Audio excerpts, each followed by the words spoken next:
This is going to be a video explaining how to make Turkish coffee. One of my subscribers on my YouTube channel, who goes by the name of Al Nikki, asked if I could do a video on how to make Turkish coffee. I learned how to make Turkish coffee back in 2020. I had a roommate who was from Romania, and she and her mother taught me how to make Turkish coffee. And I was impressed by how great the taste was, how rich the flavor was, and compared to the typical coffee that's served here in America, it was much better, in my opinion. So we're going to get started on how to make Turkish coffee. And these are all of the ingredients that I will be using for my coffee. We have a teaspoon, a coffee scoop. This is the coffee pot that I make the coffee in. It's called a sezvi, I think that's how you pronounce it. But that's it there. I bought this on Amazon back in 2020. You can find larger ones and much nicer ones than this, but this is what I have. And you'll need some water. This is the coffee cup that I will be drinking from. And this is a new coffee here. It's called Chock Full of Nuts. It's been around since the 1930s, but I first learned about it a few days ago, and I heard that it actually tastes pretty good. And for the price, I thought it would be nice to try it. It only costs $4.49 at the grocery store. So we'll see how that goes. And I like to add a little bit of brown sugar to my coffee. And I take my coffee with cream and sugar. So this is sweetened cream here that I made. Coffee creamer, homemade coffee creamer. Okay, so let's get started. This is a Starbucks scoop. I was a barista at Starbucks many years ago when I was in college, and I bought this while I was working there. Still has the old logo on it, which in my opinion I think looked better than the new logo that Starbucks has with the siren. Alright, so the first thing that I like to do is to add the brown sugar first. So we'll add some brown sugar. You don't need a lot. And you add it to the coffee pot here. Can you see that? Okay.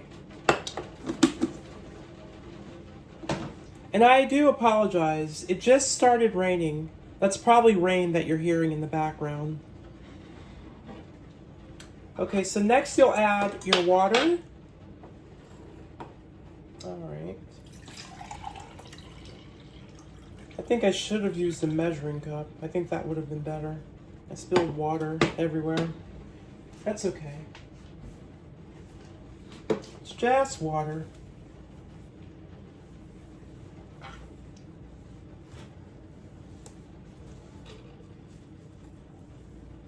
So next we'll add our coffee. This coffee, by the way, is called Chock Full of Nuts.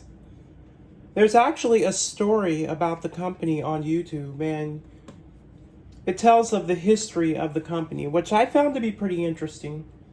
So you can look for that on YouTube if you're interested. All right, so we have our coffee here. So you don't need a lot for 1 cup. I'm only making enough for myself, 1 serving. So I think this should be pretty good. This is a medium roast, so maybe I should add a little more. I usually use a dark roast for my coffee, but... Alright, so we have 1 scoop. This scoop is 2 tablespoons. So we'll add this to our coffee pot. There we go.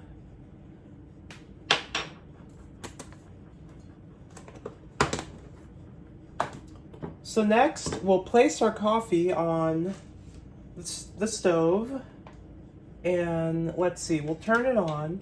You want to start probably at a higher setting on your burner, starting out.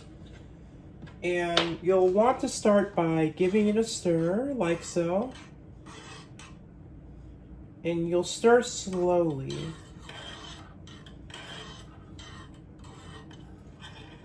And that sugar at the bottom will caramelize. It will add some flavor to your coffee. Okay, so that's mixed pretty well right now.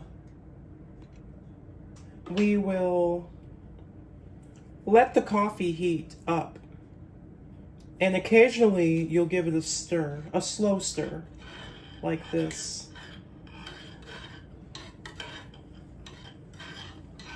I apologize, my voice is a little scratchy this morning for some reason. Probably because I have not had my coffee yet.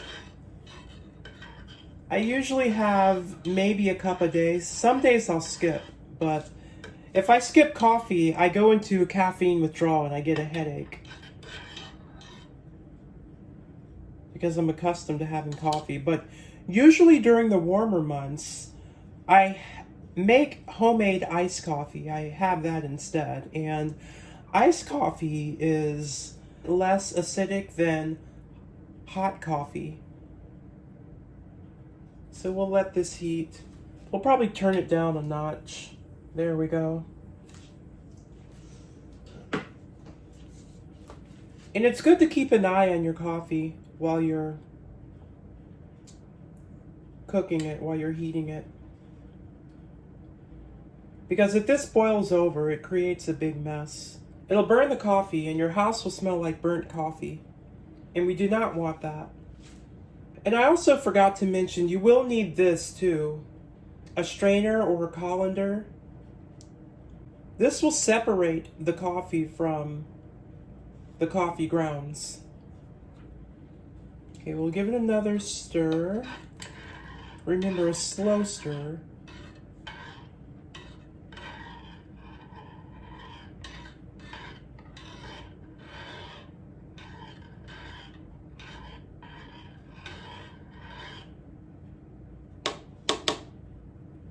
This takes about 10 to 12 minutes to make. Chock full of nuts coffee does not contain nuts. But if you watch the video on the history of the company on YouTube, they will explain all of that, so I won't give too much of it away.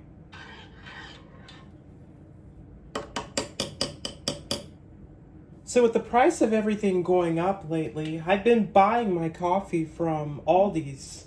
They seem to have the best deal on decent tasting coffee. I'm sorry, I cut the top portion of the bag off so I could easily scoop it out. But this is their Sumatra blend at Aldi's. It's a dark roast. And I use this to make coffee, even iced coffee. This makes pretty good iced coffee too. And currently this is around $5 for 12 ounces. It's already ground. I do prefer whole bean coffee because I like to grind my own coffee, but this is less expensive and the taste is still pretty good, so occasionally I'll buy pre-ground coffee. When I worked at Starbucks, I didn't really drink coffee. I didn't start drinking coffee until I was about 25. And I would have a cup in the morning when I was on my way to my job, to work. Or I would have some at home. And I would say over the next few years after that, I stopped drinking coffee. And I was working graveyard shifts at a hotel. I was the nighttime manager there years ago. And the whole time I did that for about 3 years. I didn't drink coffee. I would make coffee, prep coffee in the morning and for the guests, but I didn't drink coffee during that time, and I was working overnight, which I don't recommend. Some people are able to do it, but it took a toll on me after a while. And I was in my 20s back then. I was younger, but yeah, I felt like an old person. after about the second year or so, second year of doing it. But at the hotel that I was working at, we made Wolfgang Puck coffee. It was coffee that was his special blend, and when that coffee would get stale, it didn't smell that good, so that turned me off to coffee for a while. And I started drinking coffee again. I started having coffee again in probably around 2013, and I usually have a cup a day. I don't drink a lot of it because I know it's not good to overindulge in coffee. Or anything, really. Alright, so we'll turn it up a little bit. It should start boiling pretty soon, but just have to be careful. You do not want it to boil over, because if it does, like I said, it creates a big mess and the coffee burns, and that burnt smell goes throughout the house. But I'm excited about trying this new coffee, chock full of nuts. Hopefully I'll like it. If I do, I'll continue buying it. They have a larger container too. I don't know the size of it, but this one here that I paid $4.49 for is 11.3 ounces. It is just about ready. All right, it is just about ready. You see it boiling now. So what we'll do, we will remove this from the burner. We'll set it off to the side, turn it off. And you don't want to pour your coffee right away, because you need to give the coffee grounds a little time to settle down to the bottom. So we'll let this set for a minute or two, and then we will fix up our coffee. And if you're not quite ready to drink your coffee, after removing it from the burner, you can also place it back on, maybe a minute or two after. And this will keep it hot if you do that. See, this is what happens when you place it back on the burner. You see, it's beginning to boil again, but the burner's off and it's cooling down right now. So if you're not quite ready to drink your coffee, you can leave it on the burner to keep it warm. This way it'll stay hot. But we will remove it from the burner right now and let it set for a couple of minutes. Alright, so now it is time to pour the coffee. So, we have our colander here. And this is our coffee. So you'll pour right into here just like that. And that will separate, this will separate your coffee grounds. Can you see that? We don't want that in our coffee. Or maybe you like it that way, I don't know, but I do not. So that's why I choose to separate. Alright, so this is our coffee here. As I mentioned at the beginning of the video, I take my coffee with cream and sugar. This is sweetened coffee creamer that I made. I usually don't buy store-bought coffee creamers because they tend to upset my stomach. This doesn't keep as long, but this is better for you.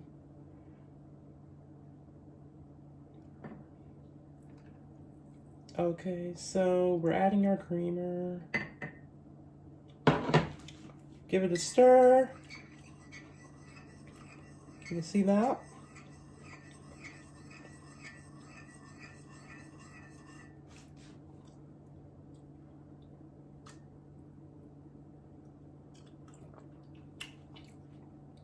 It's not bad. Let's see.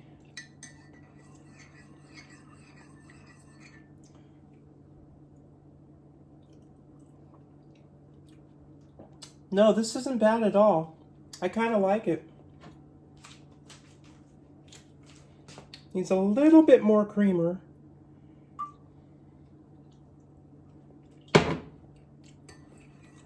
All right. Taking your coffee black is the healthiest way to have it. It's pretty good. And sometimes I like to add a little bit of whipped cream to my coffee. It gives it a different taste. This is whipped cream that I made. I learned how to make whipped cream at Starbucks, by the way, when I was a barista.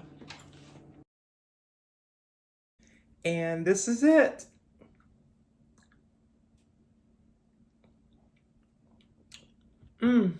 Delicious. So if you have any questions about how to make Turkish coffee, if I left anything out, send me your questions. This is pretty good, actually. So I will be purchasing Chock Full of Nuts coffee in the future. This is a great coffee for the price. It's not that expensive and it tastes good. Next, I would like to try percolated coffee. I've never had percolated coffee. It was popular probably during the 50s, 60s, early 70s. That was the usual way people made their coffee. But once the automatic drip coffee makers became popular, more people started brewing their coffee that way. So when I get the chance, I will purchase a percolator on Amazon, and I could do a video of it if you'd like. But for now, have a great day, everyone.